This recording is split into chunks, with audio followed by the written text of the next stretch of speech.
नाज़रीन, इमरान खान की समाअत इस वक्त जारी है और इमरान खान की जो लाइव कवरेज होनी थी उसका यही फ़ैसला किया गया है कि उसको नहीं दिखाया जाएगा। लेकिन किसी शेर के बच्चे ने अपनी जान पर खेल कर इमरान खान की तस्वीर जो है शाया कर दी है, और तस्वीर शाया होने के बाद जो लफाफा मीडिया है वो इस बात पर बात कर रहा है कि इमरान खान की जो तस्वीर शाया हुई है उसके छाती के 2 बटन जो हैं वो खुले हुए हैं और वो जजेस के सामने ऐसे पेश हुए हैं। जब आप किसी शख्स से इतना डरते हैं और आप इतने बुज़दिल हैं कि आप उसको लाइव कवरेज उसकी नहीं दिखा सकते और उसको आप अदालत में पेश नहीं कर सकते,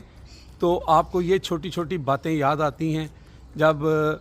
एहसानुल्लाह एहसान जो APS का ज़ालिम मुल्ज़िम था उसको आपने दिखा दिया, तो लोग आपकी इस बात पर सिर्फ़ आपको जूतियाँ मार सकते हैं, आप पर लानत भेज सकते हैं। इससे ज़्यादा आपका कुछ नहीं कर सकते। आप 24 करोड़ के इस मुल्क के जो असल हीरो हैं इमरान खान, उनकी तस्वीर ऊपर देख रहे हैं और इसमें जो मज़ीद चीज़ें सामने आएंगी वो भी हम आपको बताते जाएंगे।